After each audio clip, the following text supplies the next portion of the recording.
Start करते हैं। पहले हम सी करेंगे, मतलब सी और सी प्लस प्लस। जो सी होती है वो मिडिल लेवल लैंग्वेज होती है। सी को मिडिल लेवल लैंग्वेज बोला जाता है, यानी कि हम इसको जनरल पर्पस के लिए ही यूज करते हैं। इसको बनाया था डेनिस रिचर्ड ने एट AT&T बेल लैब में 1969 में, और 1973 के बीच में ये सी जो लैंग्वेज है ये तैयार करी गई थी। सी लैंग्वेज को एक सबसे ज़्यादा मेन है इसका कि इसको मदर लैंग्वेज बोला गया है। मदर लैंग्वेज का मतलब है कि जितने भी कंपाइलर है, जैसे JVM है, कर्नल है, कुछ भी हैं, वो सारे लिखे ही सी लैंग्वेज में गए। तभी इसको मदर लैंग्वेज बोला गया कि जितने आगे कंपाइलर हैं वो सारे इसी लैंग्वेज में ही लिखे गए हैं। ज़्यादातर तो जो लैंग्वेज होती है वो फॉलो करती है सी प्लस प्लस और जावा के सिंटेक्स को। इनके सिंटेक्स को फॉलो करके ही ज़्यादातर लैंग्वेज को बनाया जाता है। उसके अलावा इसमें कुछ कोर कंसेप्ट रहते हैं, लाइक एरे हो गया, फंक्शन हो गया, फाइल हैंडलिंग हो गया, ये सब भी इसी में ही ऐड हो जाते हैं। और बहुत सारी लैंग्वेजेस हैं, जैसे आगे सी प्लस प्लस आ गई, जावा हो गया, सी हैश यानी कि सी शार्प होगी। इसमें भी बेसिक जो है अगर सी कर ली ना तो वो सब इजी हो जाएगा पढ़ना, फिर आपको किसी में कोई प्रॉब्लम नहीं आएगी। तो फिर आपको कोई भी लैंग्वेज आप उसके बाद पढ़ोगे ना, जैसे मैंने सी पढ़ा दी, सी से बेसिक आपका क्लियर हो जाएगा। सी प्लस प्लस करोगे वो थोड़ी आपको इजी लगनी शुरू हो जाएगी। आगे जब आगे इन केस आप जावा पढ़ते हो, पाइथन पढ़ते हो, वो भी इजी हो जाती है। लेकिन आपका बैकग्राउंड इलेक्ट्रॉनिक्स है, इलेक्ट्रिकल या इलेक्ट्रॉनिक्स है, तो इलेक्ट्रिकल और इलेक्ट्रॉनिक्स में प्रोग्रामिंग जब हम स्टार्ट करते हैं तो हम उसके बाद सीधा एम्बेडेड सी में जाते हैं, यानी कि ऑर्डिनो में जाते हैं। ठीक है, एम्बेडेड सी में जब वो ऑर्डिनो की प्रोग्रामिंग करेंगे, जब आपको बेसिक सी आती होगी, सी प्लस प्लस आती होगी, पता होगा कि हाँ अच्छा इस लैंग्वेज में ये लॉजिक होता है, इस लैंग्वेज में ये लॉजिक होता है, तो उस वजह से आपका ऑर्डिनो की प्रोग्रामिंग करना बहुत ईजी हो जाता है। पाइथन हो गया, ऑर्डिनो हो गया, ये सब पढ़ना आपके लिए ईजी हो जाता है। ये चीज़ आपके लिए रहेगी। अब उसके बाद अब सिस्टम प्रोग्रामिंग लैंग्वेज इसको बोला गया है, क्योंकि हम इसमें सिस्टम सॉफ्टवेयर क्रिएट करते हैं। और ये लो प्रोग्रामिंग लैंग्वेज है क्योंकि इसमें ड्राइवर्स और कर्नल रहते, मतलब इसमें लो प्रोग्रामिंग यूज़ करके, जैसे ड्राइवर और कर्नल की प्रोग्रामिंग यूज़ करी गई है इस लैंग्वेज में। और ये हमेशा हार्डवेयर वगैरह क्रिएट करने के लिए यूज़ होते हैं। तभी मैं आपको बोल रही हूँ, जो हमने आगे एम्बेडेड पढ़ना है, एम्बेडेड सी करनी हो इन केस, तो उसमें सी ही काम आती है, सी का ही मेन काम रहता है। क्यों सी का काम रहता है? क्योंकि सी प्रोग्रामिंग से आप हार्डवेयर तक पहुंच सकते हो, हार्डवेयर के साथ कम्युनिकेट कर सकते हो। जेसन हो गया, और भी पाइथन होगी, पाइथन में भी यही प्रोग्रामिंग है, यही लॉजिक है, जिसकी वजह से आप रेस्पबेरी पाई के साथ लिंक कनेक्ट हो सकते हो। अगर रेस्पबेरी पाई की प्रोग्रामिंग करनी हो तो पाइथन आनी चाहिए। पाइथन से रेस्पबेरी पाई को इंटरफेस करवाना इजी हो जाता है। सी आती है तो ऑर्डिनो करवाना इंटरफेस इजी हो जाता है। आगे इंटरनेट ऑफ थिंग्स है। इंटरनेट ऑफ थिंग्स मतलब हमने कैसे ऑनलाइन पहुंचाना है ऑर्डिनो को, जैसे हम नोड MCU यूज़ करते हैं उस केस में, तो वो उसके साथ कम्युनिकेट करने के लिए प्रोग्रामिंग का ज़रूरत है, उसमें भी प्रोग्रामिंग ही लगेगी, यही सी वाली। सी की प्रोग्रामिंग ही हम उसमें ऐड ऑन करवाएंगे सारी। बस थोड़े थोड़े सिंटेक्स चेंज होते जाएंगे, लॉजिक ही सेम रहेगा हर किसी का, हर प्रोग्रामिंग का। और ये एक काफ़ी ज़्यादा प्रोसीजरल ओरिएंटेड प्रोग्रामिंग लैंग्वेज इसको बोला गया है। यानी कि जितने भी प्रोसीजर हैं, जैसे कोई फंक्शन हम क्रिएट करेंगे, आगे फंक्शन समझाऊंगी क्या होता है, मेथड होते हैं बहुत सारे, रूटीन्स होते हैं, सब रूटीन्स होते हैं, तो उन्हीं प्रोसीजरल लैंग्वेज से ही हम सारे स्टेप्स को, सारे प्रोसीजर को फॉलो करते हैं। प्रोसीजर लैंग्वेज से ब्रेक हो जाता है प्रोग्राम, किसमें? फंक्शन में, डाटा में, स्ट्रक्चर में। ये हमेशा प्रोग्राम को ब्रेक करवाता है। सी एक ऐसी प्रोसीजरल लैंग्वेज होती है, जो वेरिएबल्स होते हैं, जिसमें कि वेरिएबल्स आ जाते हैं, वेरिएबल्स होते हैं जो हम खुद ही डिफाइन करते हैं, और डिफाइन करना भी सिखाऊंगी। फंक्शन प्रोटोटाइप्स होते हैं, तो उसमें डिक्लेयर हम करते हैं इसको यूज़ करने से पहले। उसके अलावा स्ट्रक्चर प्रोग्रामिंग लैंग्वेज है। स्ट्रक्चर प्रोग्रामिंग लैंग्वेज एक ऐसा सबसेट है प्रोसीजरल लैंग्वेज का, जिसमें स्ट्रक्चर का मतलब होता है कि हम इस प्रोग्राम को छोटे छोटे छोटे छोटे पार्ट्स में, छोटे छोटे छोटे छोटे ब्लॉक्स में कट कर रहे हैं, अलग अलग फंक्शन बनते हैं। अगर सपोज करो, अगर मैं इसको एम्बेडेड की लैंग्वेज में समझाऊँ, एक फंक्शन मैंने क्रिएट कर दिया कि इस प्रोग्राम से अगर मैं इस प्रोग्राम को, इस फंक्शन को कॉल करूँगी तो मेरा बटन ऑन होगा। दूसरा मैंने कॉल बता दिया फंक्शन कि अगर मैं ये फंक्शन कॉल करूँगी तो मेरी लाइट ऑन होगी। तीसरा मैंने फंक्शन बना दिया कि अगर मैं ये फंक्शन कॉल करूँगी तो मैं बोल पाऊँगी, आई कैन स्पीक। तो वो अलग अलग क्या हुआ, प्रोग्राम एक ही बनाया, प्रोग्राम नहीं मैंने चेंज करे, स्विच मैंने उसमें 3 लगा दी, 3 स्विच के अलग अलग फंक्शन करवा दिए कि तुम बटन को ऑन करना, तुम लाइट को ऑन करना, तुम फैन ऑन कर देना। चलो बटन से ऑन ऑफ मतलब हम कोई भी 3-4 फंक्शन अलग अलग हैं, उन तीनों से अलग अलग हम हार्डवेयर को इंटरफेस करवा रहे हैं। सपोज करो एक से मेरा सेंसर इंटरफेस हुआ है कि इस बटन से सेंसर, इस स्विच से सेंसर इंटरफेस है, इस स्विच से फंक्शन लाइट इंटरफेस है, उससे लाइट ऑन ऑफ होगी, इस स्विच से मेरा पंखा फैन वगैरह इंटरफेस है। तो वो चीज़ क्या है कि हमने क्या करा, एक ऐसा स्ट्रक्चर क्रिएट करा कि एक ही प्रोग्राम में हमने 3 फंक्शन बना दिए, तो उसको बोलते हैं फंक्शन। कि हम एक कोड को अलग अलग पार्ट में डिवाइड करेंगे, डिवाइड करने के बाद ही हम उसको यूज़ करेंगे, ठीक है, उसको अलग अलग प्रोग्रामिंग की हेल्प से उसको हम इंटरफेस करवाएंगे। इसके अलावा हम इसको मिडिल लेवल प्रोग्रामिंग लैंग्वेज बोलते हैं। मिड लेवल का मतलब हो गया कंसीडर, मतलब सी को बोला जाता है it's a mid level programming language, क्योंकि ये सपोर्ट करता है फीचर्स कौन से, लो लेवल के भी और हाई लेवल के भी, इसलिए हम इसको मिडिल लेवल बोलते हैं। और कोई प्रोग्राम मतलब और कोई इसका फंक्शन नहीं है। सी को मिडिल, अगर कोई इन केस आपसे पूछ ही लेते हैं कि सी को भाई साहब हम मिड लेवल लैंग्वेज क्यों बोल रहे हैं, ऐसी क्या ज़रूरत पड़ेगी। सी को मिड लेवल लैंग्वेज इसलिए बोल रहे हैं क्योंकि ये दोनों चीज़ों को इंटरफेस करवा रहा है, लो लेवल को भी करवाता है, हाई लेवल के भी फीचर्स को सपोर्ट करता है। उस वजह से हम सी को मिड लेवल लैंग्वेज बोलते हैं। सी लैंग्वेज का जो प्रोग्राम होता है वो कन्वर्ट करता है असेंबली कोड को, असेंबली कोड में मतलब इसको सबसे पहले जो भी प्रोग्राम होगा वो कन्वर्टेड करा जाएगा असेंबली कोड में। सपोर्ट किसको करेगा, ये पॉइंटर को ज़्यादातर। ये एक ऐसी मशीन इंडिपेंडेंट लैंग्वेज है जो फीचर किसके ऐड ऑन करवाता है, हाई लेवल लैंग्वेज के, तो इसीलिए इसको मिडल लेवल लैंग्वेज बोला गया। बहुत ही सिंपल लैंग्वेज होगी जब आप करोगे, स्ट्रक्चर अप्रोच है क्योंकि ये प्रॉब्लम्स को भी ब्रेक कर देता है छोटे छोटे पार्ट्स में, लाइब्रेरी फंक्शन में, डाटा टाइप्स में, ये चीज़ के लिए इसको सिंपल लैंग्वेज बोला गया। काफ़ी सारे इसके फीचर्स आपको करवाऊंगी, जैसे कि मिड लेवल है, स्ट्रक्चर है, बहुत ही इसकी रिच लाइब्रेरी होती है, एक्सटेंसिबल है, मेमोरी मैनेजमेंट भी हो जाएगी इजीली, बहुत ज़्यादा फास्ट होगी, पोर्टेबल है, पॉइंटर्स हैं, और इसमें कई सारे रिकर्शंस भी ऐड ऑन हो जाएंगे, रिकर्शंस वगैरह भी हम पढ़ेंगे। तो ये सब कुछ हम सी लैंग्वेज में ऐड ऑन करते हैं, सी में भी और सी प्लस प्लस में भी, दोनों में रहेगा, दोनों में ये चीज़ें आएंगी। जबकि सी प्लस प्लस में उसके बाद क्या होगा कि एक पॉइंट ऐसा आ जाएगा पॉइंटर के बाद कि सी प्लस प्लस खत्म ही हो जाएगी, सी खत्म हो जाएगी। पर हाँ, सी प्लस प्लस खत्म नहीं होगी क्योंकि सी प्लस प्लस एक ऑब्जेक्ट ओरिएंटेड लैंग्वेज है, उसकी वजह से उसमें क्लासेस वगैरह भी साथ में ऐड ऑन होंगे। इन केस आप पाइथन करते हो तो पाइथन में क्या आ जाता है कि क्लासेस तो आए ही आए, क्लासेस भी आए, इनहेरिटेंस भी आ गए, लेकिन उसमें साथ में आपके पास वो आ जाती है, नमपाई और पांडास आ जाते हैं, मतलब लाइब्रेरी के अलग अलग ही हैं वो टॉपिक, एडवांस में चली जाती है। ऐसे मतलब जैसे मैंने आपको 3 लैंग्वेज का बताया कि मतलब मैं पढ़ाती ही 3 लैंग्वेज हूँ, 3 लैंग्वेज है मेरे पास, सी है, सी प्लस प्लस है, तीसरी पाइथन होती है। पाइथन में ये रहता है कि जैसे मैंने पाइथन करवाई, पाइथन में आपके पास सी प्लस प्लस पाइथन के तीनों के सेम टॉपिक चल रहे हैं, सी आपकी पॉइंटर के बाद आके ख़त्म हो जाएगी, ठीक है, सी प्लस प्लस पॉइंटर के बाद ख़त्म नहीं होगी, उसमें क्लासेस आ जाएंगे, क्लासेस पढ़ाऊंगी, क्लासेस और इनहेरिटेंस ऐड ऑन हो जाएंगे। और जब हम ये करेंगे पाइपिंग, अब ऐसा तो ये सेम है, अगर पाइथन करा हुआ तो सी प्लस प्लस आपको ईजी लगेगी, फिर तो लॉजिक सेम है सभी के, बस थोड़े बहुत सिंटेक्स चेंज होते जाएंगे, ठीक है। तो ये जो आपके सामने अब आए हैं ये स्लाइड, इसमें मैंने बताया है कि कैसे, जैसे एक प्रोग्रामिंग एक सोर्स कोड है, सी प्रोग्राम का एक सोर्स कोड है, उसके अंदर सबसे पहले वो प्रोग्राम को जब हम कंपाइल करवाते हैं, हमने तो सोर्स कोड लिखा, सी प्रोग्राम लिखा, तो वो कहाँ जाती है, प्री प्रोसेसर डायरेक्टरी में।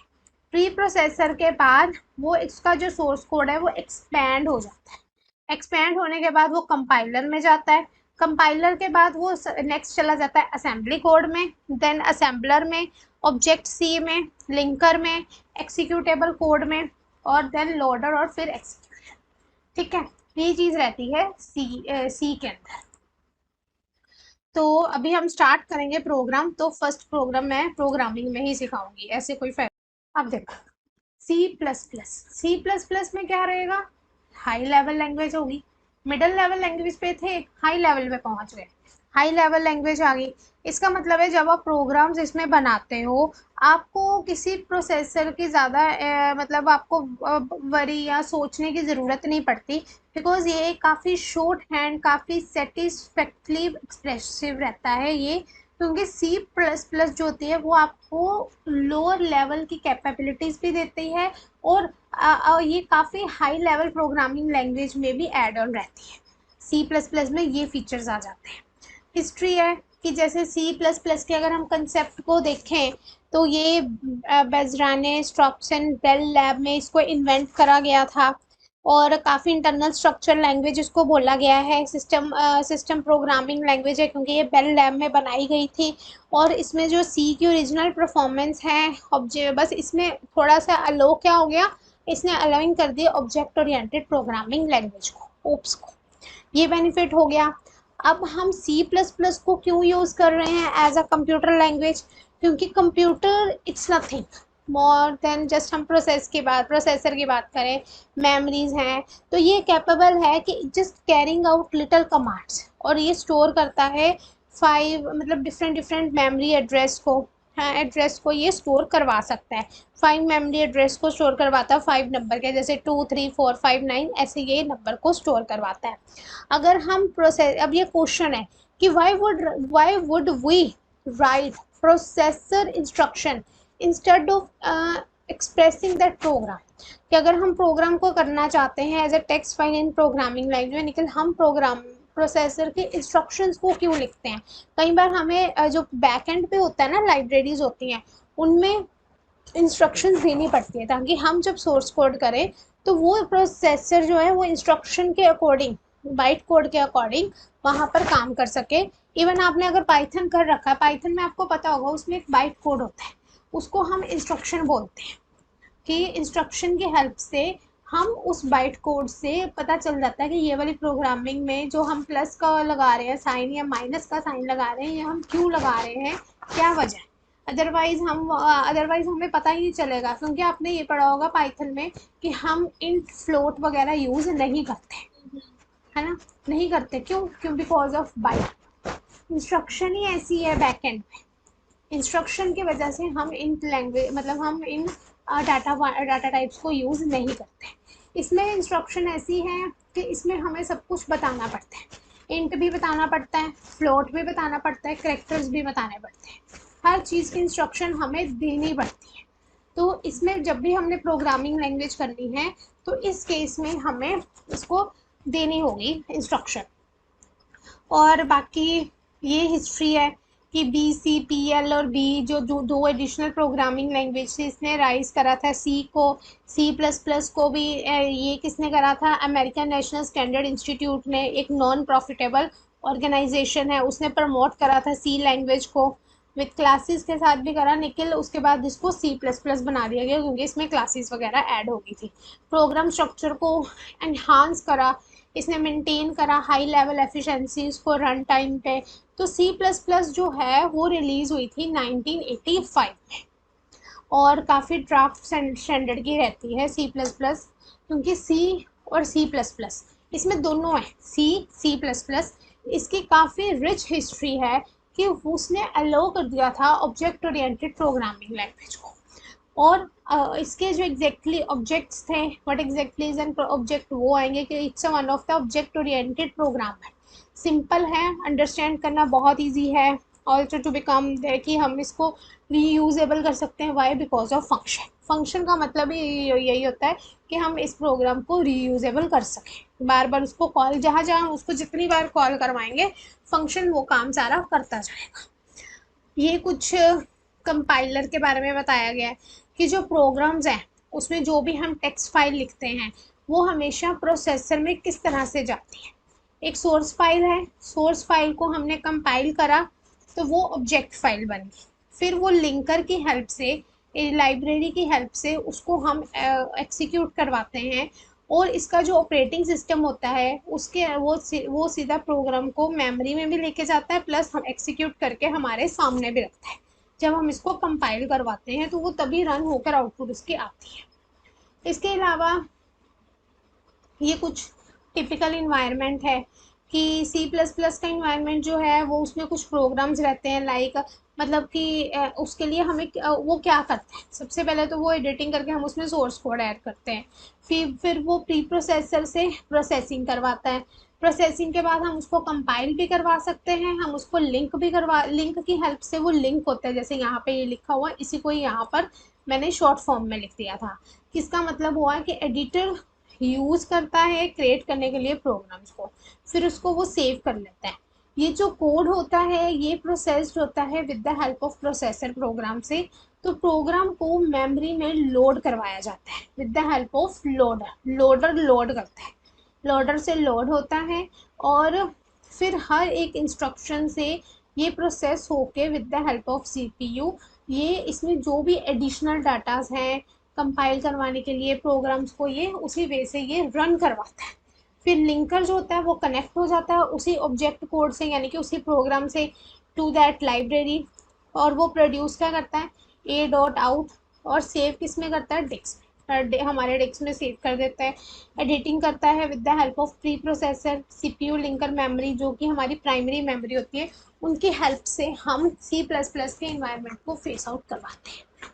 तो ये रहता है सी प्लस प्लस का कि कैसे हमने प्रोग्राम चलाना है। कुछ नहीं है इसमें, अभी मैंने बताया, मैंने प्रोग्राम नहीं सिखाया आपको, सिंपल ये बताया है कि प्रोग्राम चलता कैसे है। जो हम प्रोग्राम करेंगे अभी, जब मेन तो प्रैक्टिकल है, मैं फोकस ज़्यादा मेरा प्रैक्टिकल पे रहता है।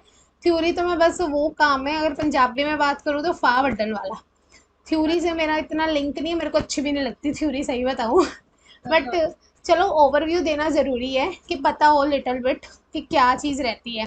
तो जो भी हम जब भी बेसिक करते हैं सी प्लस प्लस का इन्वायरमेंट का सेट करते हैं, तो मेन प्रोग्राम क्रिएट करा जाता है, ये जो अभी मैंने बताया उसी के बारे में ये पूरा बनाया गया चार्ट, कि पहले एडिटर के पास है, एडिटर ने क्या करा, प्रोग्राम को क्रिएट करा एडिटर में, फिर उसको हमने स्टोर करा डिस्क में।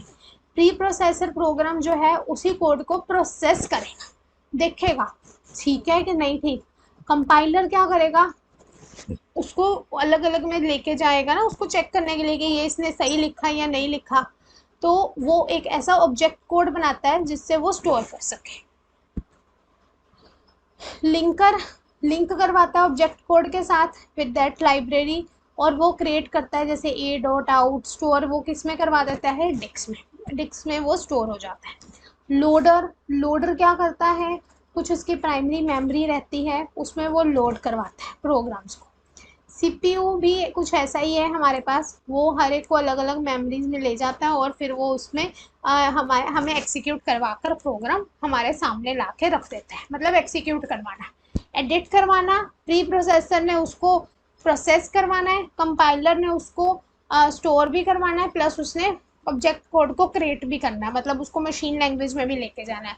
लिंकर ने उसको लिंक करवाना है ऑब्जेक्ट कोड, मतलब लाइब्रेरी के साथ जाकर वो देखेगा कि अच्छा इसने ये लिखा ये सही है, ये लिख दिखा, तो मतलब एक किस्म का वेरीफाई करवाना कंपाइलर के साथ। वेरीफाई होने के बाद लिंकर ने वो करवा देना, और लोडर ने उसको मेमोरी में लोड करवा कर फिर एक्सिक्यूट करवा के हमारे पास उसकी आउटपुट रहेगी। इस तरह से सी प्लस प्लस की आउटपुट हमारे सामने रहती है। ये पूरी प्रोसेसिंग लिखी हुई है जो मैंने अभी आपको बताई है, यही है सारा। एडवांटेजेस हैं सेम रहेगी जो जो मैंने अभी तक आपको सी प्लस प्लस में पढ़ाया है। मेन मुझे प्रोग्राम स्टार्ट करवाने हैं, सो programme is important.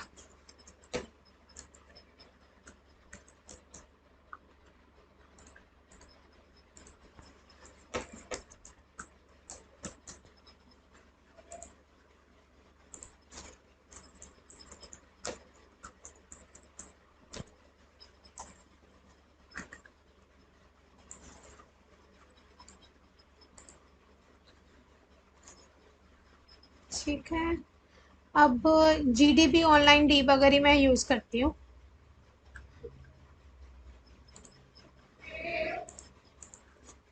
C plus plus का भी कंपाइलर एक तरफ मैं ऑन कर ही लेती हूँ। GDB ऑनलाइन डिबगर, इसी में ही मतलब सेम सॉफ्टवेयर में सी भी हो जाएगी और हमारी C++ भी हो जाएगी। तो सबसे पहला जो प्रोग्राम है इसमें सी में, आप ये देख सकते हो, पहला है इंक्लूड stdio.h। इसका मतलब क्या होता है, it's one of your head. Try करना अगर नोट्स बनाने हुए तो थोड़ा बहुत लिख भी लेना कि इजी रहे आपके लिए। इसको बोलते हैं header file library.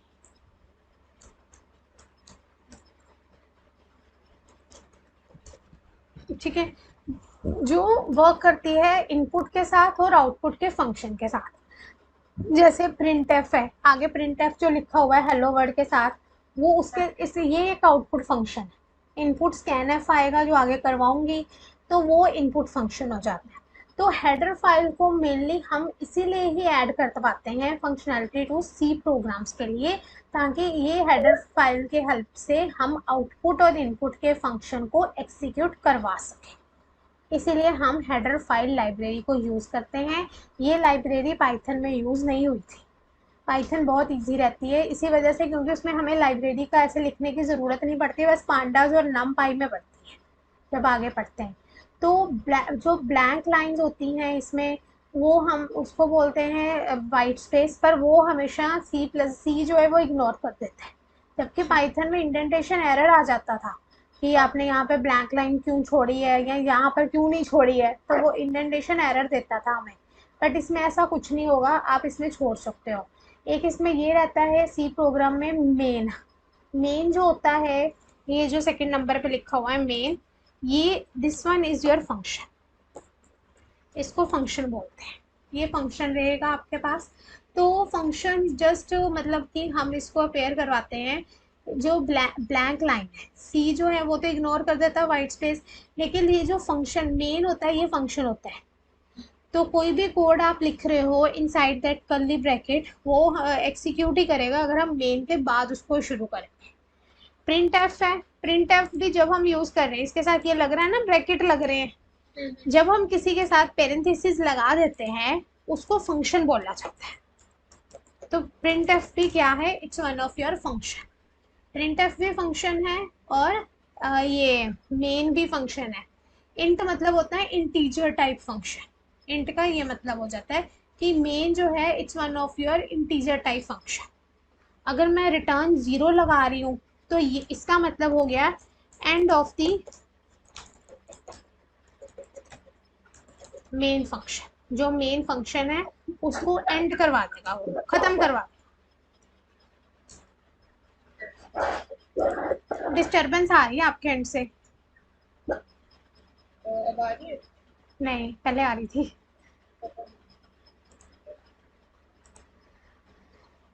Okay, header file library int main, मतलब मेन ये सी का प्रोग्राम रहेगा हमारे पास। अगर मैं बात करूँ सी प्लस प्लस की, सी प्लस प्लस में भी ऐसी सेम चीज़ हम लिखेंगे, include iostream dot H. Iostream का मतलब होता है, जो मैंने अभी समझाया आपको, it's a header file library. ये हमारी हेडर फाइल रहती है जो वर्क करती है इनपुट और आउटपुट फंक्शन के साथ। वो इनपुट आउटपुट फंक्शन कौन से रहते हैं, सी आउट। ये जो आपका है ये आपका आउटपुट फंक्शन है। अगर आप सीन यूज़ करोगे तो वो आपका इनपुट फंक्शन बन जाएगा, ये ध्यान रखना। इसमें हम यूज़ करते हैं नेम स्पेस एसटीडी। पहले हम यूज़ नहीं करते थे, पहले हम लगाते थे इंक्लूड stdio.h, इंक्लूड iostream.h, चल जाता था काम। अब ये नया आया है, मैं मतलब मेरे पढ़ने के बाद ही आया है, पढ़ाने के भी बाद आया है, क्योंकि जब अब तो सी बहुत टाइम हो गया करवाए को।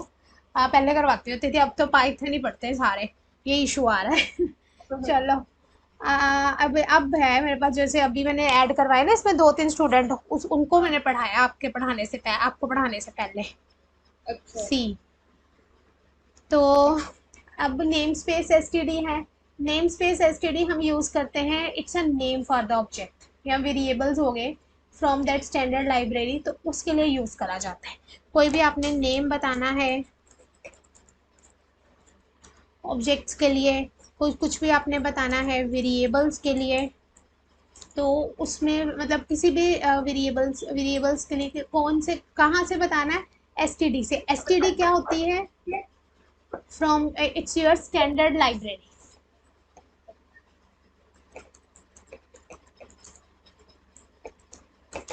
स्टैंडर्ड लाइब्रेरी, स्टैंडर्ड लाइब्रेरी से जो भी आपने फंक्शंस बताने हैं वो आप इजीली बता सकते हो।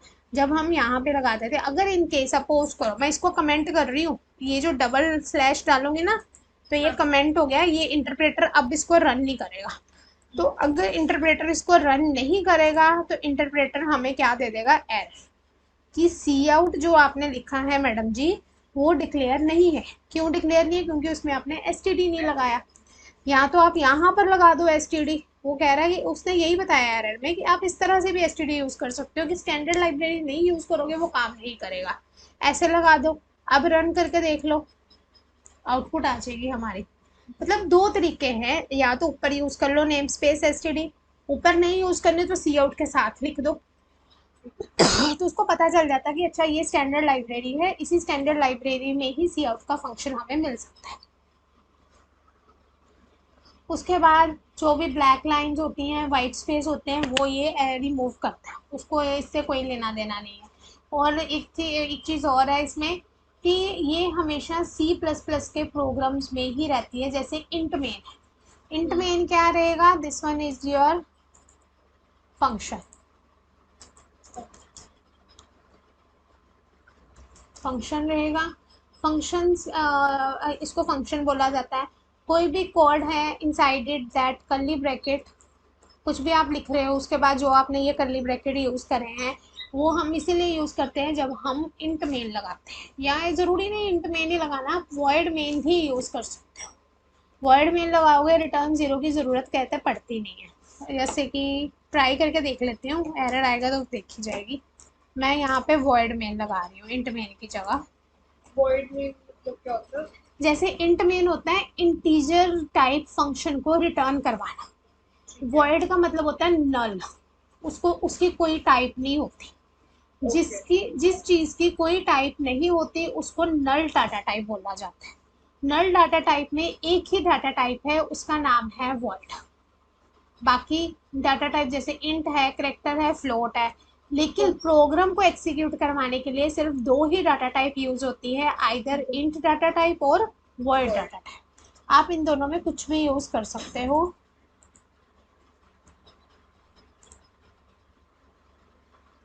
नहीं इसमें नहीं चलेगा, इसमें वो कह रहा है क्योंकि ये ऑनलाइन कंपाइलर है ना, कई बार ऑनलाइन कंपाइलर की वजह से इशू आ जाता है। लेकिन अगर आप सॉफ्टवेयर वगैरह में यूज़ करोगे ना, सॉफ्टवेयर में चल जाता है। देव सी प्लस प्लस हो गया, टर्बो सी हो गया, उसमें चल जाता है इंट में। अब चेंज हुआ हो, लाइब्रेरी में अपडेट आ गया हो तो पता नहीं, नहीं तो हम तो यूज़ करते आ रहे हैं। हम वर्ड में लगाते थे, एंड में हम लगा देते थे गेट सी एच, तब हम गेट सी एच यूज़ करते थे यहाँ पर, क्योंकि अब बहुत टेक्नोलॉजी है, अपडेट होती रहती है। गेट सी एच ये फंक्शन यूज़ करते थे लास्ट में, जो भी आउटपुट आते थे वो होल्ड हो जाती थी। अब वो ऐसा कुछ नहीं रह गया। अभी इंट मेन रिटर्न जीरो, देखो इस जो मैं ऑनलाइन कंपाइलर यूज़ करें इसको तो चाहिए चाहिए, बाकी में माइट भी ना चाहिए हो, वो तो हम एक्सपेरिमेंट करके देख सकते हैं बाकी सॉफ्टवेयर। लेकिन मैं आपकी नॉलेज के लिए बता रही हूँ, आपको पता होना चाहिए। ये ना हो कि नहीं मैडम ने तो इंट मेन ही सिखाया तो इंट मेन ही होता है, ऐसा कुछ नहीं है। वर्ड मेन होता है, वर्ड मेन भी होता है। वर्ड मेन के साथ रिटर्न जीरो की जरूरत नहीं पड़ेगी, क्योंकि वर्ड मेन होता है नल डाटा टाइप। इंट मेन आपका इंटीजर डाटा टाइप है। उस केस में जब हमने इसको एक्सिक्यूट करवाना है तो रिटर्न जीरो लगाना पड़ता है, कि रिटर्न फॉल्स लिखेंगे तो जाकर वो एंड करेगा मेन फंक्शन को। यानी कि रिटर्न जीरो का मतलब हो गया।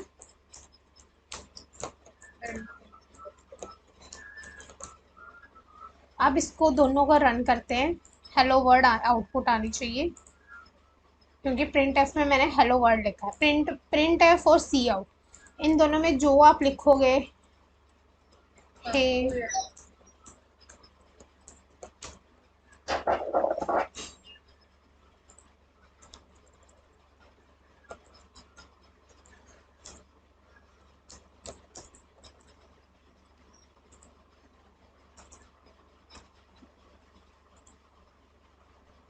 Run this, run this, you will get the output. जो भी आप लाइन लिखोगे वो एज इट इज आउटपुट में दे देगा। ठीक है जी, ये होता है, हम इसमें यूज करते हैं। नेम स्पेस को ओमिट करवाना चाहते हो, ओमिटिंग करवाने का मतलब यही रहेगा इस केस में कि यहाँ पर हम एसटीडी लगा देंगे। एसटीडी इस तरह से यूज करेंगे तो नेम स्पेस हमारा ओमिट हो जाएगा। ओमिटिंग नेम स्पेस बोला जाता है इसको।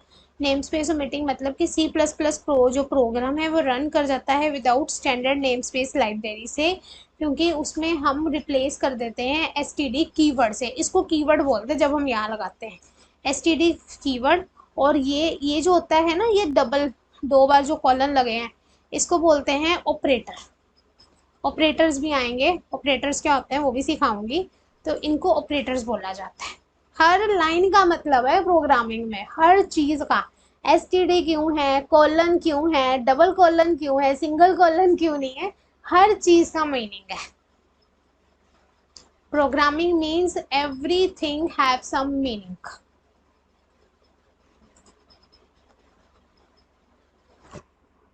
चलिए, यहाँ तक कोई इश्यू आया हो, समझ आ रहा जो मैं पढ़ा रही हूँ? चलो अच्छी बात है। ठीक है जी। और अब यहाँ पर कोई ज़रूरी नहीं है कि you can add as many cout object as according to your need. How many you want, you can add that cout, one more cout. Then here I am writing,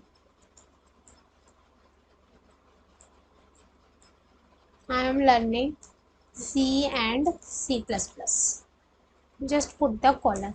double slash, ये ध्यान रखना double quotes में डाल रही हूँ, string लिख रही हूँ, स्ट्रिंग के कारण डबल कोट्स डाल रही हूँ। जो चीज डबल कोट्स के अंदर आ रही है वो as it is he print हो। जो चीज हम डबल कोट्स के अंदर नहीं लिखेंगे, ऐसे ही लिख देंगे, वो उसकी वैल्यू को प्रिंट करेगा। आगे जब मैं वेरिएबल्स करवाऊंगी, वेरिएबल्स में उनकी वैल्यूज आएंगी, वैल्यूज को प्रिंट करवाने के लिए हम यूज करेंगे। इसको रन करते हैं तो अब ये 2 लाइनें प्रिंट करवाएगा। हाँ, इसमें मैंने वो नहीं यूज करा है, एसटीडी कीवर्ड नहीं यूज करा। ऊपर नेम स्पेस एसटीडी चलता रहे ना तो इजी रहता, फिर एसटीडी यूज करने की जरूरत नहीं पड़ती, फिर ये इजिली 2 लाइनें प्रिंट कर देगा। अब ये देखो, लिखा मैंने अलग अलग है, सी आउट मैंने 2 लिए हैं, लाइन वो एक में ही प्रिंट कर रहा है। लाइन आप देख सकते हो वो एक में प्रिंट कर रहा है, मैंने 2 सी आउट लिए। क्यों वो एक में प्रिंट कर रहा है? क्योंकि मैंने यहाँ पर एस्केप करेक्टर नहीं लगाया। एस्केप करेक्टर वो क्या होता है, जैसे मैं लिख दूँ \n, \n लगाऊंगी तो अब देखना वो नेक्स्ट लाइन में चला जाएगा। \n लगा सकते हो, या फिर अगर \n नहीं यूज करना, इसमें आप &l लगा सकते हो, &l, तो भी मीनिंग सेम रहता है। लेकिन हाँ, सी में अगर आप लिखते हो, जैसे मैं यहाँ पर लिख देती हूँ printf trainer C++ and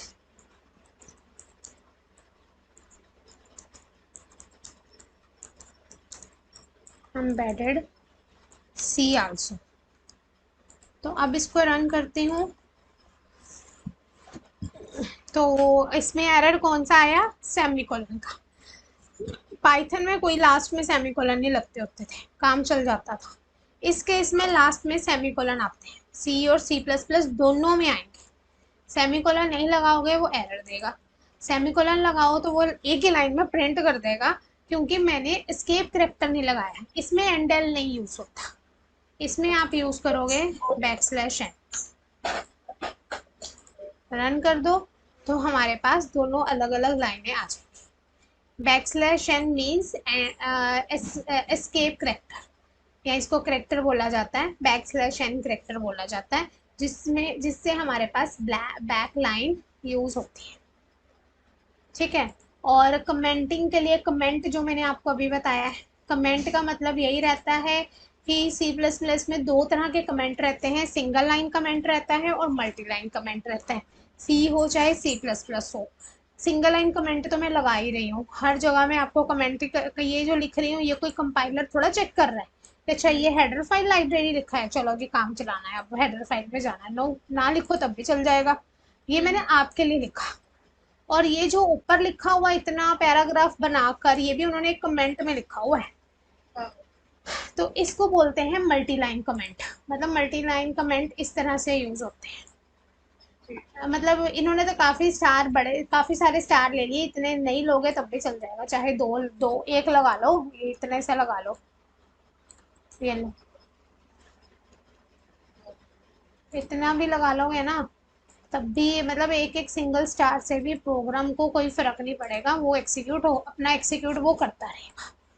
तो ये आपका मल्टी लाइन कमेंट है, ये आपका सिंगल लाइन कमेंट है। दोनों में सेम ऐसे यूज होता है। सी प्लस प्लस वो पाइथन में हम लगाते थे हैशटैग, हैशटैग से हम करते थे कमेंटिंग, या फिर वो डबल कोट्स 2-3 बार लगाओ तो जाकर वो मल्टी लाइन को उठाता था।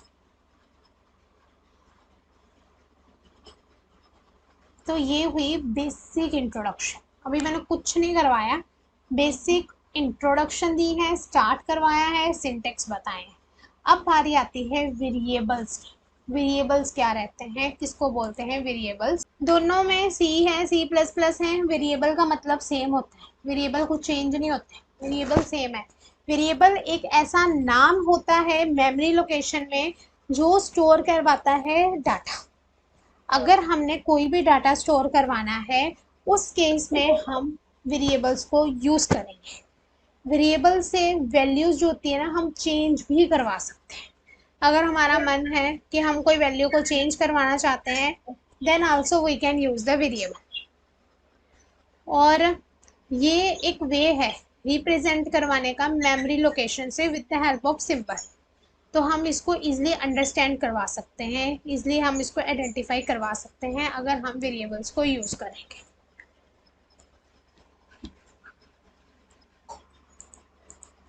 वेरिएबल्स मतलब एक ऐसा कंटेनर, एक ऐसा स्टोरिंग एरिया जो डाटा को होल्ड कर रहा है।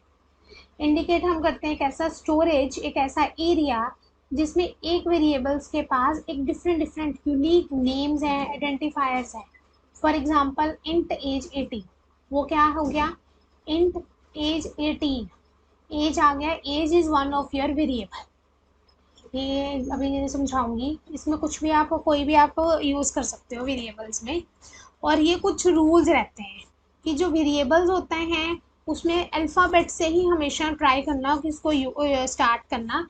कभी मतलब ये नहीं कि हाँ 2 3 4 से हम स्टार्ट कर दें, नहीं चलेगा, वो इनवैलिड हो जाएगा। और ये कभी भी नंबर से स्टार्ट नहीं होते। और वैसे तो इसमें हम अपर भी ले सकते हैं, लोअर भी ले सकते हैं, क्योंकि सी और सी प्लस प्लस दोनों केस सेंसिटिव प्रोग्रामिंग लैंग्वेज है। केस सेंसिटिव का मीनिंग पता है? हाँ, मतलब अपर केस, लोअर केस। हाँ जी, अपर केस या लोअर केस? हाँ हाँ, वेरी गुड। अपर केस और लोअर केस जो होता है वो ही हम केस सेंसिटिव बोलते हैं।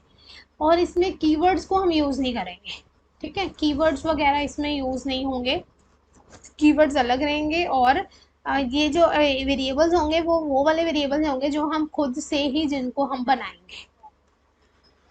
और ये अंडरस्कोर इसमें आप लगा सकते हो, सेम है, सेम रूल है, just like a Python, C, C plus plus, everyone having the same rule for the variables to create a variables. बस इसमें थोड़ा सा ये फर्क रहेगा सी और सी प्लस प्लस में कि इसमें डाटा टाइप आएंगी पहले।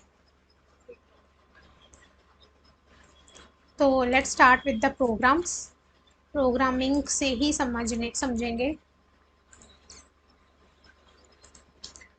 तो सी प्लस प्लस में जो वेरिएबल्स होते हैं वो हम लिखते हैं, जैसे मैंने यहाँ पर ले लिया इंट नंबर।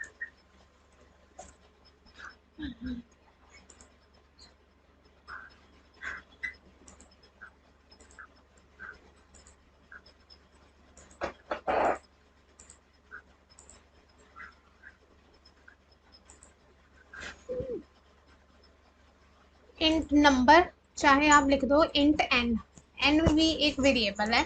अब इसको वैल्यू दे दो, वैल्यू मैंने दे दी 34। इसका मतलब हो गया इंट क्या है आपके पास, data type, int data type है। एन क्या है आपके पास, वेरिएबल, एन हम बोलते हैं वेरिएबल्स को। इज इक्वल्स टू जो भी हमने लिखी है वैल्यू उसको बोलते हैं वैल्यू, जो भी हम उसको नंबर वगैरह दे रहे हैं, क्योंकि इंट है तो सिंपल नंबर ही चलेगा, उसमें डेसिमल का कोई रोल नहीं रहेगा। तो इंट में हम इस तरह से लिखते हैं। तो हम इस तरह से वैल्यू को असाइन करवाते हैं इसमें, मतलब सी में भी और सी प्लस प्लस में भी यही सीन रहता है। बस ये इसमें हम मतलब इसमें नहीं उसमें भी कर सकते हैं। जैसे मैंने लिख दिया इंट एन, फिर उसके बाद मैंने अगली लाइन में लिख दिया एन इज इक्वल्स टू 98। तो इस ऐसे भी लिख सकते हो वेरिएबल्स को। दो दोनों तरीके हैं आपके पास, ठीक है। लेकिन अगर आपने एन को प्रिंट करवाना है कि मुझे एन को प्रिंट करवाना है, तो उस केस में वो प्रिंट कैसे होगा, तो उसमें मुझे लिखना पड़ेगा प्रिंट एफ, और यहाँ पर मैं लिखूंगी परसेंटाइल डी और कोमा। क्यों मैंने लगाया परसेंटाइल डी, क्योंकि मुझे इंटीजर को बुलाना है, इंटीजर बुलाना है तो परसेंटाइल डी लगेगा। और यहाँ पर मैं लिख दूंगी एन, एन को मैं कॉल करवाऊंगी, रन करवा दूंगी, और मेरे पास ये देखो 34 आ गया ना। यहाँ पर मैं बैक स्लैश एन लगा देती हूँ, या ये लाइनें डिलीट ही कर देती हूँ ताकि कंफ्यूजन ना हो आपके लिए, नया है ना चीज। ये देखो अब मैंने कोई हमने क्यों लगाया था? क्या परसेंटाइल डी क्यों लगाया प्रिंट, जब ये करनी है ना सी करनी है, सी में हमने जब भी किसी चीज को कॉल करवाना है, मतलब अगर मुझे इंटीजर को कॉल करवाना है, तो वहां पर ये फॉर्मेट स्पेसिफायर यूज होता है। इसको बोला जाता है फॉर्मेट स्पेसिफायर, जिसमें फंक्शंस में कंपाइलर को पता चलता है कि कौन सी डाटा टाइप आप इसमें स्टोर करवाना चाहते हो, कौन सी डाटा टाइप की आपको आउटपुट चाहिए। हाँ, वो हम डबल कोट्स के अंदर रखते हैं, पर चाहे वो परसेंटाइल डी हो चाहे वो आई हो, कुछ भी आप लगा लो, वो डबल कोट्स के अंदर रहते हैं। अभी और भी लगाने सिखाती हूँ। ये देखो पहला इंट मैंने लिया एन, फिर मैंने लिख दिया फ्लॉट माई नंबर, कुछ भी लिख लो, ये वेरिएबल मेरा है, इज इक्वल्स टू फ्लोट में है तो पॉइंट लगेगा। फिर उसके बाद after the float next character है, करेक्टर में कुछ भी माई लेटर, करेक्टर है तो वो भी सिंगल कोट आएगा, करेक्टर में सिंगल करेक्टर स्टोर होता है, तो वो इस तरह से वैल्यू को स्टोर करवाएगा। ये डिफरेंस है। एक तरफ मैं आपको साथ साथ वो भी समझा रही हूँ अभी, जबकि डाटा टाइप नेक्स्ट टॉपिक है, बट कोई बात नहीं, आप इसमें भी थोड़ा सा समझ लो। इंट डाटा टाइप है, फ्लोट डाटा टाइप है और करेक्टर डाटा टाइप है, तीन डाटा टाइप अभी के लिए हैं आपके पास, आपके सामने। इंट होगा तो सिंपल नंबर लगेंगे, डेसिमल नहीं आएगा। फ्लोट रहेगा तो डेसिमल आ जाएगा, करेक्टर रहेगा तो उसमें आप एक करेक्टर लिखोगे, क्योंकि हमने C H A R use करा। पाइथन में करेक्टर नहीं है डाटा टाइप, पाइथन में स्ट्रिंग है, स्ट्रिंग जिसको बोलते हैं, उसमें आप सिंगल भी करवा लो डबल भी करवा लो चल जाएगा। लेकिन इस केस में आपके पास, हाँ जी, इस केस में सिंगल आएगा। हाँ, करेक्टर लिखा है तो सिंगल आएगा, सिंगल करेक्टर आएगा, ठीक है। अगर हम मुझे इन तीनों को प्रिंट करवाना है, तीनों वेरिएबल्स को प्रिंट करवाना है जी, इसका क्या टास्क रहेगा, how can you print three variables. इसमें यूज होंगे आपके पास format specify, print F comma double quotes percentile.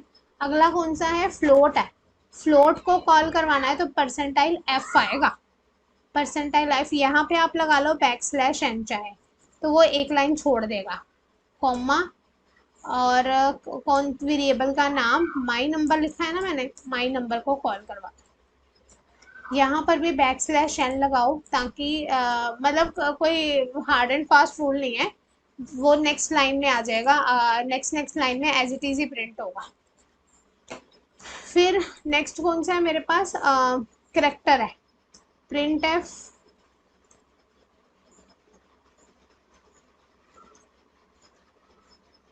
Double quotes percentile.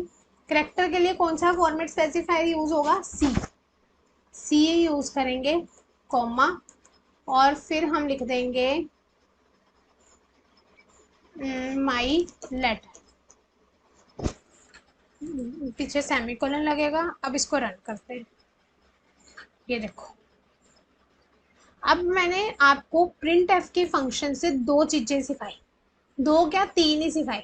एक लाइन कैसे प्रिंट करवानी है वो सिखाया, फॉर्मेट स्पेसिफायर कैसे लगाने हैं वो सिखाया, और वेरिएबल्स को कॉल कैसे करवाना है वो सिखाया। तीन चीजें सीखी। मैं यहाँ पर कुछ भी नहीं लगाती, ऐसे लिख देती हूँ।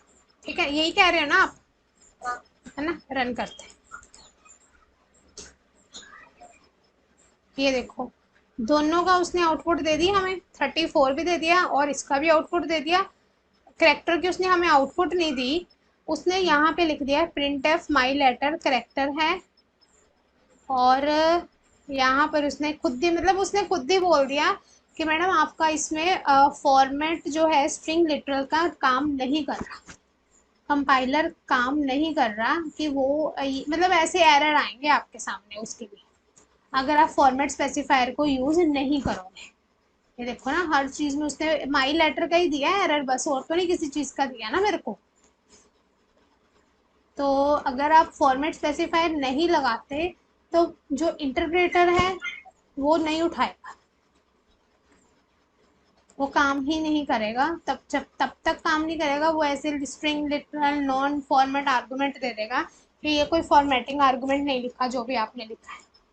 तो उस सीन में इसको ख़त्म करने के लिए, इन एरर को ख़त्म करने के लिए हमें यहाँ पर फॉर्मेट स्पेसिफायर लगाने पड़ते हैं।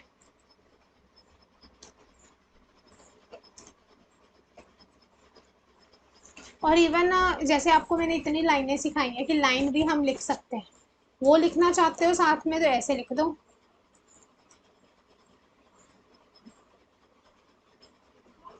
My favourite alphabet. क्या हुआ? एक मिनट ज़रा, क्या हुआ? तो इसीलिए अब देखो मैंने यहाँ पे क्या लिखा, माई फेवरेट अल्फ़ाबेट इज, मतलब स्पेलिंग मिस्टेक है, कोई बात नहीं। तो ये देखो, जो भी मतलब मैंने यहाँ पर लाइन लिखी वो लाइन में प्रिंट होगी। परसेंटाइल सी लगाया था, उसकी वजह से उसने परसेंटाइल सी की वजह से इस वेरिएबल को भी कॉल करवा दिया और इस वेरिएबल को यहाँ पर आंसर मिले, जबकि मैंने इस वेरिएबल का डबल कोट्स में नहीं लिखा। अगर मैं डबल कोट्स में लिखते तो वो माई लेटर नहीं लिख देता। ठीक है, इसलिए हम डबल कोट्स जब भी यूज करते हैं, इसका तो खैर इसके बारे में वैसे तो आपको पता ही होगा, पाइथन में कर रहा होगा कि प्रिंट के साथ हम डबल कोट्स में जो भी लाइन लिखते हैं वो as it is he print हो जाती है, और जो चीज हम इस तरह से लिखते हैं वो मतलब विदाउट डबल कोट्स यूज करते हैं, तो इसका मतलब होता है हमने उस वेरिएबल को कॉल करवाना है। आपको पता है वेरिएबल की वैल्यू चेंज भी कर सकते हैं हम। चेंज का मतलब हो गया, जैसे मैंने यहाँ पे लिखा है int n is equals to 15, अब मैं यहाँ पे लिख दूँ कि n की वैल्यू 15 नहीं चाहिए यार, 90 चाहिए मेरे को, मैंने दोबारा से लिख दी। अगर अब हम रन करेंगे तो वो n की वैल्यू मुझे 90 देगा, 15 नहीं देगा। ये देखो, ये इसका मतलब होता है कि वेरिएबल्स जो होते हैं उनकी वैल्यूज को हम चेंज भी करवा सकते हैं। अगर मैं बात करूँ C++ C++ में भी हम ऐसे ही वेरिएबल्स लेते हैं, जैसे यहाँ पर मैंने वेरिएबल ले रखा है। तो इस केस में प्रिंट एफ का कोई सीन नहीं, मतलब उसका फॉर्मेट स्पेसिफायर का कोई सीन नहीं है। सी आउट लिखो, डबल दो बार वो लगाओ, एंड को बुलाओ, रन करो,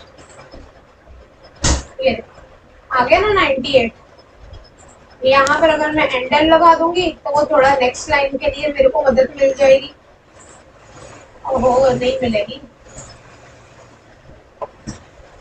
रन करो तो मेरे पास ये आ गया, 98 भी आ गया और ये दोनों लाइनें भी आ गई।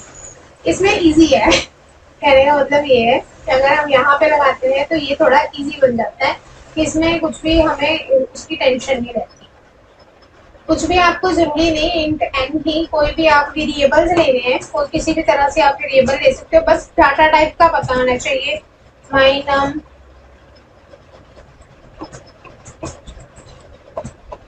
और इसमें भी एक फ्लोट और कैरेट। हाँ, इसमें भी सेम चीज, सेम सिंटेक्स है। इंट डबल भी होता है, एक डबल भी हम लिख सकते हैं।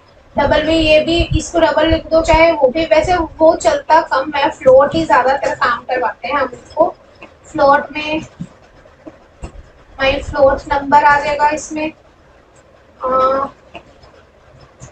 माई फ्लोट नंबर। और इंट फ्लोट और कौन सा होता है वेरिएबल, करेक्टर। करेक्टर में कोई भी लेटर लिख दो, ठीक है। और एक रहता है स्ट्रिंग। स्ट्रिंग भी एक ऐसा डाटा टाइप है, इसमें आप कोई भी टेक्स्ट लिख दो। और अगर आपने, एक आपको पता है डाटा टाइप होता है ये बुलियन, याद है? बुलियन का मतलब होता है या तो वैल्यू आपकी ट्रू होनी चाहिए या आपकी वैल्यू फॉल्स होनी चाहिए। इसमें पता नहीं सिंगल, मतलब मैंने टी ना स्मॉल लेटर में लिया, चल वैसे चल जाएगा, वैल्यू ही साइन करी है मैंने। वैसे कि बाय कीवर्ड देखा जाए तो टी जो है वो कैपिटल वाला ही उसको बोलते हैं बुलियन एक्सप्रेशन, ट्रू और फॉल्स। कुछ भी आप ले सकते हो, ये सारे अलग अलग आपके पास वेरिएबल्स हैं। मतलब वेरिएबल्स भी क्या, डाटा टाइप भी कहते हैं। मैंने आपको सारे डाटा टाइप के साथ साथ समझा दिए कि ये जो है डाटा टाइप कहते हैं अलग अलग सारे।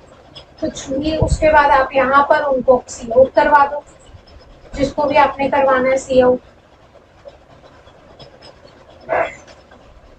स्ट्रिंग उसमें करवानी हो, उसमें भी करेक्टर, उसमें in the form of array. जो सी रहता है ना, उसमें पता सी कैसे यूज होगा, जैसे फॉर एग्जांपल मैंने कुछ भी ले लिया, एक करेक्टर लिया, करेक्टर के मैंने करेक्टर में लिख दिया ग्रेट, ग्रीट, जो मर्जी लिख दो, ये मेरा करेक्टर है।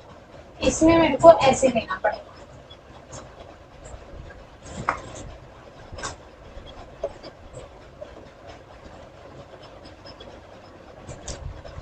ये देखो ऐसे। इस तरह से करने के बाद अगर मुझे इसको प्रिंट करवाना है तो मैं लिख दूंगी प्रिंट एफ, डबल कोट्स के अंदर फॉर्मेट स्पेसिफायर तो यहाँ पे भी जरूरत है, एस लगेगा, इसमें एस आएगा, ये भी ध्यान रखना। और ग्रेट ऐसे लिखो और फिर उसके बाद इसको रन करो, ये देखो आ गया ना। यहाँ पर बैक स्लैश एन लगा देते ताकि आपको दिख जाए, ये देखो ना, हेलो हाय एम लिखा हुआ आ गया।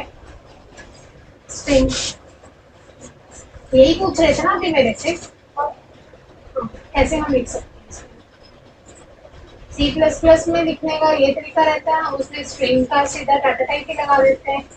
ये देखो मैं अभी लगा ही रही हूँ स्ट्रिंग टेस्ट। और इसमें अगर मुझे स्ट्रिंग चाहिए, क्या लिखा है मैंने स्ट्रिंग में, टेक्स्ट लिखा हुआ, टेक्स्ट लिख दो। और इसमें स्पेस भी तो चाहिए, स्पेस मतलब वो नेक्स्ट लाइन में भी आना चाहिए, एंडर लगा दो। हाँ, मैं वही कोशिश कर रही हूँ कि देखते हैं इसमें कोई एरर आता है या रन करता है।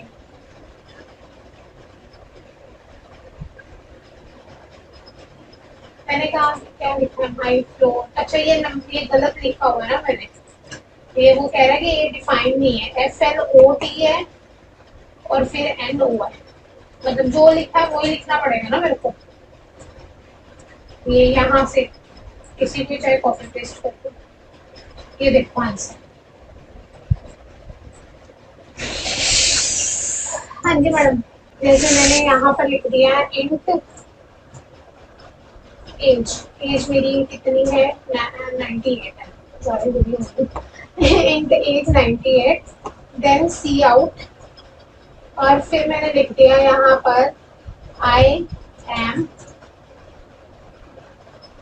मतलब मुझे लिखना है आई एम 98 ईयर ओल्ड, तो मैं यहाँ पे लिख दूंगी एज को कॉल करवाऊंगी और यहाँ पर जो भी लाइन लिखूंगी ईयर ओल्ड उसको डबल कोट्स के अंदर कर दो।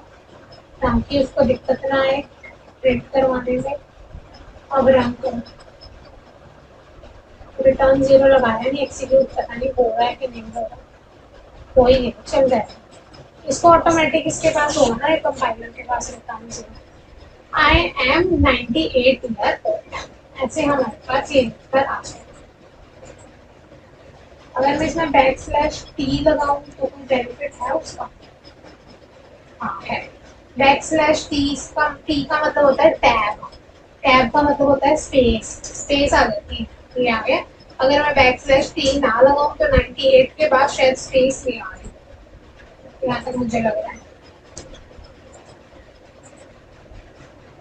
हाँ 98 ईयर ओल्ड, स्पेस नहीं आएगी।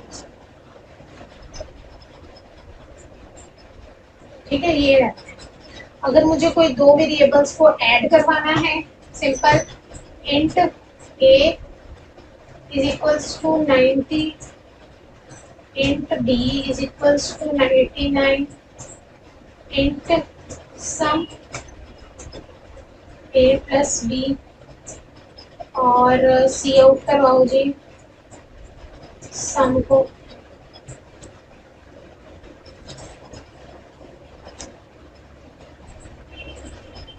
रिटर्न टू 0, रन करवा दो इसको, आंसर आ गया ना। इस तरह से वेरिएबल्स को ऐड कर सकते हो आप। अगर यही चीज सेम क्वेश्चन मैं बोलूँ कि with the help of C plus plus करना है, तो उस केस में क्या आ जाएगा, हमारे पास दो variables int X is equals to कुछ भी ले लो, और फिर उसके बाद int Y is equals to, और देन इंट सम, सम निकालना, थर्ड वेरिएबल ले लो। मतलब इंट जो आपको जिसमें भी चाहिए वो आपको लिखना होगा, इंट में चाहिए, फ्लोट में चाहिए, एक्स वाई, और फिर उसके बाद प्रिंट एफ, यहाँ पर फॉर्मेट स्पेसिफायर परसेंटाइल डी सम, पीछे लगा दो सेमीकोलन, रन कर दो, तो हमारे पास आंसर आ जाएगा। अगर इन केस मुझे आंसर फ्लोट में चाहिए, तो यहाँ पर अगर मैं फ्लोट लिख दूँ तो ये अभी ट्रायल है, देखना पड़ेगा कि कोई एरर ना दे। यहाँ पर भी परसेंटाइल भी हमें चेंज करना पड़ेगा ना, फॉर्मेट स्पेसिफायर। तो ये देखो आंसर अब डेसिमल वैल्यू में आ गए। इस तरह से हमें आंसर मिल जाते हैं। ठीक है, ये तो हुआ कि सिंगल कैसे हम डिक्लेयर करवाते हैं। मल्टीपल वेरिएबल्स चाहिए मुझे डिक्लेयर करवाने हैं, सिंपल हमारा इंट हम लिख देंगे a is equals to 9 comma b is equals to 4 comma c is equals to 8, कुछ भी आप लिख लो। और फिर उसके बाद print F percentile d comma, ठीक है, a plus b plus c, run this, आपके पास आंसर आ जाएगा। ये होते हैं कि how can you declare the multiple variables, कि एक ही लाइन में मैंने डिक्लेयर करवा दिया into a single line. Separate करना है, कॉमा से सेपरेट कर दो। अगर मैंने वेरिएबल डिक्लेयर एक लाइन में करवाने हैं, मैं यहाँ पे ले लो int a comma b comma c comma d, तो ऐसे भी चल जाएगा। फिर यहाँ पर मैं लिख दूँ कि a इज इक्वल्स टू 9, नहीं तीनों की सेम वैल्यू है, सपोज करो a is equals to b is equals to c is equals to 89, तो ये भी चल जाएगा प्रोग्राम। इस तरह से भी सेम वैल्यू भी ले सकते हैं, डिफरेंट वैल्यू भी ले सकते हैं, और इसको हम अगर कुछ हम यूनिक नेम लेते हैं उनको हम बोलते हैं आइडेंटिफायर्स। ठीक है, आइडेंटिफायर्स का मतलब होता है कुछ यूनिक नेम, जैसे कि हमें पता है, मैं ले सकती हूँ int minute per hour, minute per hour means कितने होते हैं मिनट एक आवर में, तो एक आवर में होते हैं 60, तो यहाँ पर वैल्यू आ जाएगी 60। लिखने के तो मैं इंट एम भी लिख दूं, पर अंडरस्टैंड कैसे होगा, इंट एम तो कोई भी वेरिएबल बन गया ना। ये फर्क होता है वेरिएबल्स और आइडेंटिफायर में, और कोई फर्क नहीं होता। आइडेंटिफायर, ये मैंने आइडेंटिफायर लिए। आइडेंटिफायर का मतलब होता है it's one of your unique name, और कोई फर्क नहीं होता।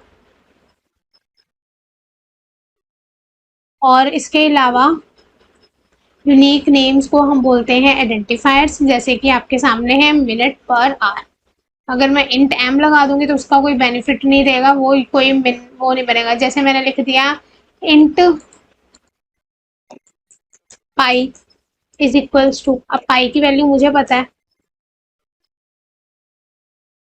ये रहती है, क्योंकि मैंने पाई लिखा तो जाकर समझ आया। कुछ कहा?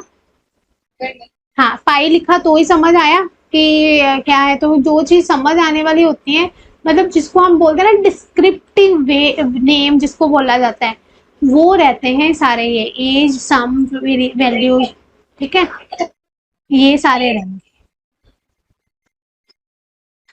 तो ये आपके हुए वेरिएबल्स। तो आज की वीडियो में इतना ही बहुत है। नेक्स्ट वीडियो में हम करेंगे डाटा टाइप, और आगे जो भी टॉपिक होगा वो नेक्स्ट साथ में ही करवा दूंगी मैं। तो इस वीडियो में इतना काफ़ी है, तब तक के लिए लाइक शेयर और subscribe. Thank you so much for today and bye bye every.